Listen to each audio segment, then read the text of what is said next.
आज हम लोग गुरुत्वाकर्षण बल के बारे में पढ़ेंगे। पृथ्वी का गुरुत्वाकर्षण बल।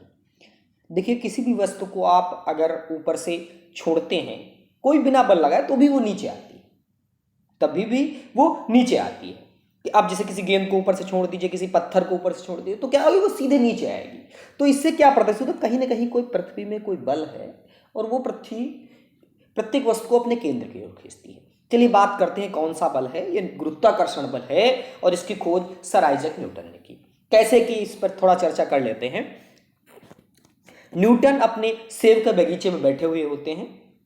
उसी समय एक सेब जो है ऊपर से नीचे गिरता है आकर के। जब सेब नीचे गिरता है तो न्यूटन के मन में एक विचार आता है कि ये सेब नीचे क्यों आया, ये सेब नीचे क्यों आया, ये ऊपर क्यों नहीं चला गया, ये दाएं क्यों नहीं चला गया, ये बाएं क्यों नहीं चला गया, ये सेब नीचे ही क्यों आया, ये सेब नीचे ही क्यों आया। तो न्यूटन क्या करते हैं, न्यूटन उस पर विचार करते हैं, प्रयोग करते हैं और प्रयोग के आधार पर निष्कर्ष निकालते हैं कि पृथ्वी में एक ऐसी शक्ति है जो प्रत्येक वस्तु को अपनी ओर खींचती है। इसे हम पृथ्वी का गुरुत्वाकर्षण बल कहते हैं। पृथ्वी में एक ऐसा बल प्रत्येक वस्तु को अपने केंद्र की ओर खींचती है, एक बल लगाती है, इसे हम पृथ्वी का गुरुत्वाकर्षण बल कहते हैं। वह बल जो किसी भी वस्तु को पृथ्वी के केंद्र की तरफ खींचता है उसे पृथ्वी का गुरुत्वाकर्षण बल कहते हैं।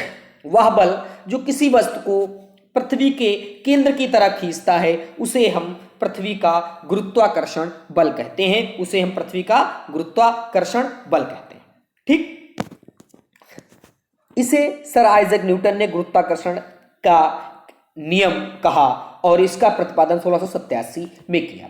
तो न्यूटन का गुरुत्वाकर्षण का नियम क्या है? न्यूटन के गुरुत्वाकर्षण के नियम के अनुसार दो पिंडों के बीच लगने वाला आकर्षण बल उनके द्रव्यमानों के गुणनफल के अनुक्रमानुपाती और उनके बीच की दूरी के वर्ग के व्युत्क्रमानुपाती होता है।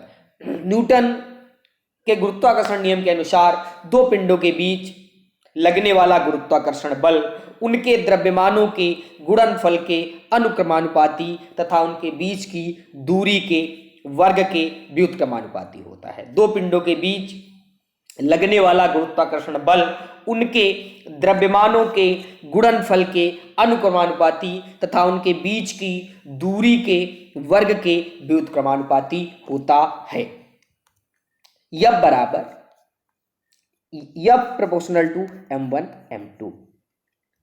न्यूटन ने बताया गुरुत्वाकर्षण नियम के माध्यम से कि किसी भी दो पिंडों के बीच लगने वाला गुरुत्वाकर्षण बल F उनके द्रव्यमानों के गुणनफल के अनुक्रमानुपाती। माना पहला पिंड का द्रव्यमान m1 है, दूसरे का m2 है, तो F proportional to m1 m2 तथा उनके बीच की दूरी के वर्ग के व्युत्क्रमानुपाती। बीच की दूरी हमने d माना बीच की दूरी d है, तो F proportional to 1/d²। F proportional to 1/d²। यह पहले हमने द्रव्यमान m1 m2 बीच की दूरी m मान लिया, तो F proportional to m1 m2 और F प्रोपोर्शनल टू 1/d²। इन दोनों को हम एक में मिला दें तो आपका आ जाएगा F is equal to m1 m2 sorry F proportional to m1 m2 upon d²। F proportional to m1 m2 upon d²। अगर हम इक्वल करेंगे तो कोई ना कोई कांस्टेंट लिखेंगे, तो F is equal to g m1 m2 upon r² upon d²। ठीक है, g क्या है? g एक नियतांक है, इसको हम गुरुत्वाकर्षण नियतांक बोलते हैं और इसका नियतांक है तो इसका मान नियत होता है, इसका मान होता है 6.67 into 10⁻⁻11 newton metre square kg square. अगर द्रव्यमान m1 m2 माने तो प्रोपोर्शनल टू m1 m2, बीच की दूरी d तो F प्रोपोर्शनल टू 1/d², दोनों को मिलाया तो F proportional to m1 m2 upon d²। Equal करेंगे तो F is equal to g m1 m2 upon d², जहां d जो है ये गुरुत्वाकर्षण नियतांक है या कह दिए गुरुत्वाकर्षण स्थिरांक है, ग्रेविटेशनल कांस्टेंट है। इसको हम कैपिटल G से डिनोट करते हैं और इसका मान जो होता है 6.67 इंटू 10⁻⁻11 न्यूटन मीटर स्क्वायर पर kg square, newton metre square पर kg स्क्वायर। एक बात की और हम यहां पे चर्चा करते हैं। हमने Newton third law of motion पढ़ा, हमने पढ़ा कि प्रत्येक क्रिया के बराबर उसकी विपरीत दिशा में एक प्रतिक्रिया होती है, प्रत्येक क्रिया के बराबर उसकी विपरीत दिशा में एक प्रतिक्रिया होती है। तो हमने कहा कि प्रत्येक वस्तु को पृथ्वी अपने केंद्र की ओर खींचती है। हमने भी पढ़ा कि न्यूटन का गुरुत्वाकर्षण का नियतांक यही तो कह रहा है कि पृथ्वी प्रत्येक वस्तु को अपने केंद्र की ओर खींचती है। तो अब न्यूटन का गुरुत्वाकर्षण कहता है कि दो पिंडों के बीच लगने वाला आकर्षण बल, अर्थात जो भी पिंड होता है वो भी पृथ्वी को अपनी ओर खींचता है। अब आप कहेंगे ऐसा कैसे है भाई, आपने किसी गेंद को या किसी पत्थर को ऊपर से छोड़ दिया तो नीचे आ रहा है, पत्थर को आप देखते नीचे, क्या पृथ्वी पत्थर के ऊपर उठती है? क्या आपने देखा कि पृथ्वी जो है ये गेंद है, इसको आप यहां ऊपर है गेंद, इसको आपने नीचे इसको छोड़ दिया तो ये नीचे आएगी, तो क्या पृथ्वी ऊपर जाएगी? लेकिन ये सही है कि अगर किसी गेंद को हम ऊपर से डालते हैं तो पृथ्वी अगर गेंद को अपनी तरफ बल लगाती है तो गेंद भी जो है पृथ्वी पर अपनी ओर बल लगाती है। बस ये होता है कि देखो भाई, यह बराबर यह में पढ़ा है ना आपने, सेकंड लॉ ऑफ मोशन। यहां पर अगर हम ए निकालें तो यह अपॉन एम आएगा, अर्थात जो ए होगा ये व्युत्क्रमानुपाती होगा 1/m के, अर्थात जब यम अधिक होगा तो त्वरण कम होगा। पृथ्वी बहुत द्रव्यमान है भाई, किसी गेंद या पत्थर की सापेक्ष पृथ्वी का बहुत ज्यादा द्रव्यमान है, तो फिर उसका एक्सेलरेशन उतना कम हो जाए। एक्सेलरेशन क्या होगा, उतना कम, त्वरण उतना कम लगेगा। और किसी भी पृथ्वी के द्रव्यमान से हमने किसी भी गेंद या पत्थर का द्रव्यमान तो नगण्य होगा, इसलिए आपको जो है पृथ्वी की गति नहीं दिखाई पड़ती, लगभग ना के बराबर वो गति करती है। ठीक है, तो किसी भी ब्रह्मांड में ध्यान दीजिए, ब्रह्मांड में कोई भी दो वस्तुएं होती वो दोनों एक दूसरे को आकर्षित करती हैं, अब जो न्यूटन का सार्वत्रिक नियम है हम लोगों ने पढ़ा, उसके महत्व क्या है? हमें पृथ्वी से बांधे रखने वाला बल है, भाई पृथ्वी अपनी ओर खींचती, इसीलिए तो हम पृथ्वी पर रुके हुए हैं। पढ़ा पृथ्वी को तो बराबर घूम रही है भाई, पृथ्वी बराबर रोटेशन सूर्य के चक्कर लगाती है, अपनी धुरी पर भी घूमती, तो हम पृथ्वी पर क्यों रुके? क्योंकि उस पर एक गुरुत्वाकर्षण बल लग रहा है, पृथ्वी पर बांधे रखता है। पृथ्वी के चारों ओर चंद्रमा की गति, भाई चंद्रमा के बीच गति है क्योंकि एक दूसरे पर आकर्षित करता है चंद्रमा पृथ्वी को, पृथ्वी चंद्रमा को। सूर्य के चारों ओर ग्रह की गति, वो भी उसका कारण है। चंद्रमा और सूर्य के कारण ज्वार भाटा आना, ये पृथ्वी गुरुत्वाकर्षण के सार्वत्रिक नियम क्या के महत्व से रिलेटेड है। अब मुक्त पतन की बात करें, जब किसी वस्तु को आप ऊपर फेंकते हैं तो एक निश्चित ऊंचाई के बाद वो नीचे आने लगता है। निश्चित है भाई, पृथ्वी किसी वस्तु को आपने बल लगाया ऊपर फेंक दिया तो पृथ्वी प्रत्येक वस्तु को अपनी ओर खींचती है, तो जितना बल लगाए एक समय के बाद वो जो आपने त्वरण दिया, जो बल दिया, वो त्वरण शून्य हो जाएगा और फिर पृथ्वी जो भी वस्तु होगी वो नीचे गिरना प्रारंभ करेगी। इसको हम मुक्त पतन कहते हैं। क्या कहते हैं? मुक्त पतन कहते हैं। गुरुत्वीय त्वरण और पृथ्वी पर उसका मान। गुरुत्वीय तो भाई कोई भी स्वतंत्र रूप से वस्तु पृथ्वी के गुरुत्वाकर्षण बल के कारण नीचे की ओर गिरती है तो उसमें एक त्वरण उत्पन्न होता है जिसको हम गुरुत्वीय त्वरण कहते हैं। प्रत्येक कोई भी स्वतंत्र पूर्वक जो वस्तु नीचे गिरती है तो उस गिरने के कारण गुरुत्वाकर्षण बल के कारण उसमें एक त्वरण उत्पन्न होता है। उसमें क्या होता है? एक त्वरण उत्पन्न होता है, इसे हम गुरुत्वीय त्वरण कहते हैं। कोई भी वस्तु जब पृथ्वी की ओर गिरती है तो गुरुत्वाकर्षण बल के कारण तो उसमें क्या होता है? एक त्वरण उत्पन्न होता है जिसे हम गुरुत्वीय त्वरण कहते हैं, जिसे हम क्या कहते हैं? गुरुत्वीय त्वरण कहते हैं। इसका मान, इसको हम स्मॉल जी से डिनोट करते हैं। ध्यान दीजिए, दो जी है, एक कैपिटल जी, एक स्मॉल जी है। कैपिटल जी क्या है? न्यूटन का गुरुत्वाकर्षण नियतांक, और स्मॉल जी क्या है? गुरुत्वीय त्वरण, ग्रेविटी। स्मॉल जी क्या है? गुरुत्वीय त्वरण। कैपिटल जी क्या है? गुरुत्वाकर्षण नियतांक। इसे हम स्मॉल जी से डिनोट करते हैं और इसकी दिशा सदा पृथ्वी के केंद्र की ओर होती है। इसकी दिशा कैसी होती है? पृथ्वी के केंद्र की ओर होती है। अब पृथ्वी की सतह पर जी के मान के बारे में पढ़ते हैं। पृथ्वी की सतह पर जी का मान क्या होता है? आपने पढ़ा है यब बराबर GMEM अपॉन R स्क्वायर। ध्यान दीजिएगा, बीच की दूरी को आप D से डिनोट कर सकते हैं, R से डिनोट कर सकते हैं, नो प्रॉब्लम। और यहाँ पर R पृथ्वी की त्रिज्या को लेकर के है, तो पृथ्वी पर किसी पिंड पर लगने वाला बल यब बराबर GME, E मतलब अर्थ, मास ऑफ अर्थ, यमी का मतलब ये है। ठीक, तो GME यमी पृथ्वी का द्रव्यमान है, यम पिंड का द्रव्यमान है। यब बराबर GMEM अपॉन R स्क्वायर, जहां यमी पृथ्वी का द्रव्यमान है, मास ऑफ अर्थ इसीलिए लिखा हुआ है। यम पिंड का द्रव्यमान है, R पृथ्वी की त्रिज्या है, और यफ लगने वाला, यफ बल लगने का उत्पन्न गुरुत्वीय त्वरण क्या होगा? G होगा। तो यफ बराबर एक तो ये हो जाएगा और एक यफ बराबर यम जी होगा। भाई गुरुत्वीय त्वरण G होगा, द्रव्यमान यफ बराबर यम जी हो गया। ये दोनों समीकरण 1 और समीकरण 2 इक्वल होंगे, तो हमने इसको इक्वल कर दिया। यम जी बराबर GME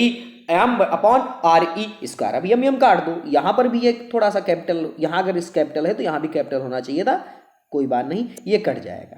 ये दोनों यम इक्वल होंगे, अगर यहाँ स्मॉल लेते हैं तो फिर यहाँ भी स्मॉल होगा, ये कट जाएंगे और जी बराबर आ जाएगा। ये गलत है, यहाँ पर यम नहीं होगा, ये मिसप्रिंट है।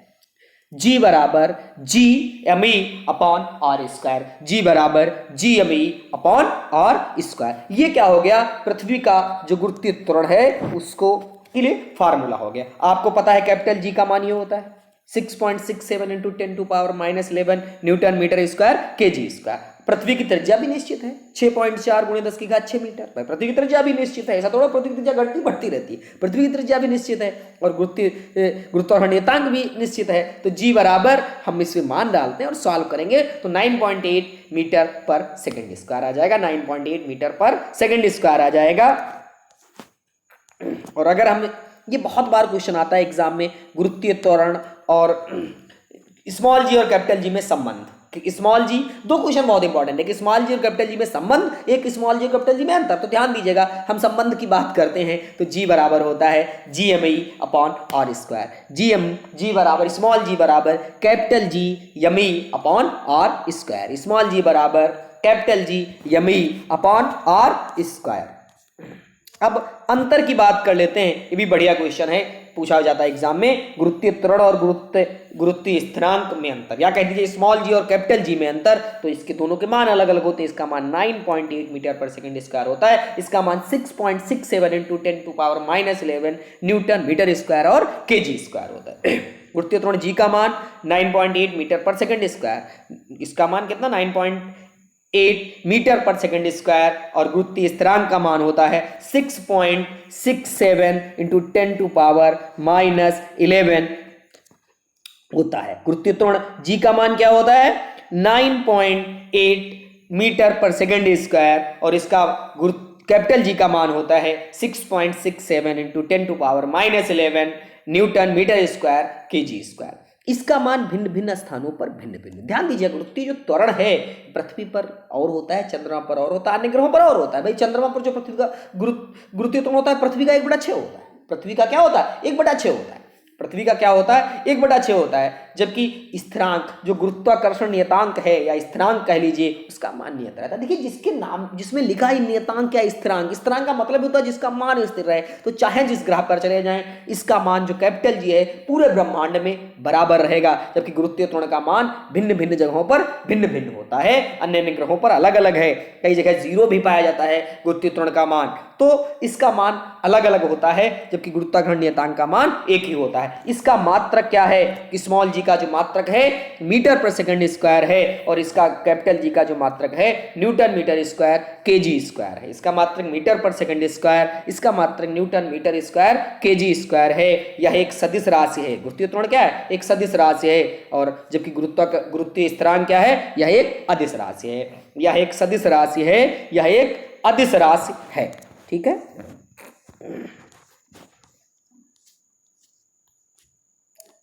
बात करते हैं द्रव्यमान और भार की। बात किसकी करेंगे द्रव्यमान और भार की। द्रव्यमान क्या होता है किसी भी वस्तु में निहित पदार्थ का जो परिमाण होता है वो द्रव्यमान कहलाता है। किसी भी पदार्थ का, किसी भी वस्तु में निहित पदार्थ का परिमाण जो है वो द्रव्यमान कहलाता है। किसी भी वस्तु में निहित पदार्थ का परिमाण द्रव्यमान कहलाता है। किसी भी वस्तु में निहित पदार्थ का परिमाण द्रव्यमान कहलाता है, या कह लीजिए किसी वस्तु में जड़त्व की माप द्रव्यमान कहलाता है। हमने बताया था कि जो जड़त्व होता है वो प्रोपोर्शनल टू द्रव्यमान। तो या तो के लिए किसी वस्तु में निहित पदार्थ का जो परिमाण है वो द्रव्यमान कहलाता है, या किसी वस्तु में जड़त्व की माप द्रव्यमान कहलाती है, और द्रव्यमान का मात्रक किलोग्राम होता है। द्रव्यमान का मात्रक क्या होता है किलोग्राम होता है। किसी वस्तु में निहित पदार्थ का परिमाण क्या कहलाता है द्रव्यमान कहलाता है। किसी वस्तु में निहित पदार्थ का परिमाण द्रव्यमान कहलाता है। इसका मात्रक किलोग्राम होता है, और ये हर जगह समान रहता है। ध्यान दीजिए द्रव्यमान कभी नहीं कम होता। आप चाहे जिस ग्रह पर चले जाइए, चाहे जहां चले जाइए, द्रव्यमान आपका इक्वल ही रहेगा, वही रहेगा, कभी भी परिवर्तित नहीं होगा। तो परिभाषा की बात करें, किसी वस्तु में निहित पदार्थ का परिमाण द्रव्यमान कहलाता है, इसका मात्रक किलोग्राम है और इसका द्रव्यमान जो होता है सदैव समान रहता है। द्रव्यमान को स्मॉल m से डिनोट करते हैं। द्रव्यमान को कैसे डिनोट करते हैं? स्मॉल m से डिनोट करते हैं, स्मॉल m से डिनोट करते हैं। और द्रव्यमान कभी भी शून्य नहीं होता, किसी भी स्थान पर किसी भी वस्तु का द्रव्यमान शून्य नहीं होता, जब बदलता ही नहीं यार, समान ही रहता, तो शून्य क्या मतलब रहने की बात। अब बात करें भार की। भार, तो किसी वस्तु द्वारा, भार देखिए क्या है, भार वह बल है जिससे पृथ्वी उसे अपनी ओर आकर्षित करती है। ध्यान दीजिएगा, द्रव्यमान क्या था? किसी वस्तु में निहित पदार्थ का परिमाण था, जबकि भार क्या है? किसी वस्तु का भार वह बल है जिससे पृथ्वी उसे अपनी ओर आकर्षित करती है, जिसे पृथ्वी अपनी ओर आकर्षित करती है। आपको पता है बल बराबर द्रव्यमान गुणे त्वरण होता है, हमने न्यूटन सेकंड लॉ पढ़ा है। तो और यहां पर गुरुत्वीय त्वरण की बात करें तो F बराबर mg हो गया। F बराबर क्या हो गया? mg हो गया। F बराबर mg हो गया। तो अगर भार की बात करें तो W बराबर mg, भाई वेट बोलते हैं भार को, W बराबर mg, और जो भार होता है इसका मात्रक न्यूटन होता है। देखिए अब हम एक बार और बात कर लेते हैं। द्रव्यमान क्या है? किसी पदार्थ में, किसी वस्तु में पदार्थ के जो परिमाण होता है उसे हम द्रव्यमान कहते हैं, इसका मात्रक किलोग्राम है। ये सर्वत्र एक समान रहता है, ये हर जगह पर एक समान रहता है। भार क्या है? पृथ्वी जो किसी वस्तु पर जो बल लगाती है वो उसका भार कहलाता है, इसका मात्रक न्यूटन है, और ये भिन्न भिन्न जगहों पर भिन्न भिन्न होता है। W बराबर mg।